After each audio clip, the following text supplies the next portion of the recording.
প্রিয় দর্শক, এখন আমি আছি সোহরাওয়ার্দী উদ্যানে।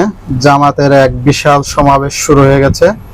ইতিমধ্যে আপনারা দেখতে পাচ্ছেন বাংলাদেশের সর্বস্তরের জনতা এই সোহরাওয়ার্দী উদ্যানে একত্রিত হয়েছে এবং জামাতে আমির তার বক্তব্য শোনার জন্য অধীর আগ্রহে সবাই ধৈর্য সহকারে বসে আছে এই প্রচন্ড রোদের ভিতরে।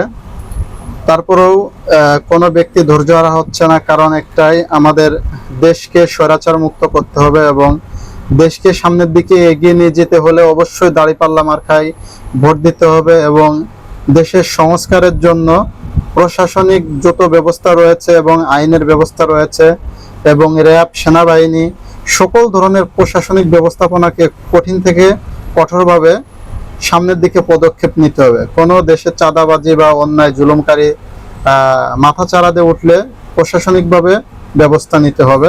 দেশে আইন প্রতিষ্ঠার পাশাপাশি যে সমস্ত নিয়মকানুনগুলো রয়েছে সেগুলোকে মেনে চলতে হবে এবং জাতীয় সমাবেশ জামাতের যে 7 দফা দাবিগুলো রয়েছে সেই দাবিগুলোর ভিতর রয়েছে লেভেল প্লেয়িং ফিল্ড নিশ্চিতকরণ, জুলাই সহ সকল গণহত্যার বিচার, প্রয়োজনীয় মৌলিক সংস্কার, জুলাই সনদ ও ঘোষণাপত্র বাস্তবায়ন, জুলাই গণ অভ্যুত্থানের শহীদ ও আহতদের পরিবারের পুনর্বাসন, পিআর পদ্ধতিতে জাতীয় নির্বাচন, 1 কোটির বেশি প্রবাসীর ভোট প্রদানের ব্যবস্থা, এই বিষয়গুলো নিশ্চিত করতে হবে।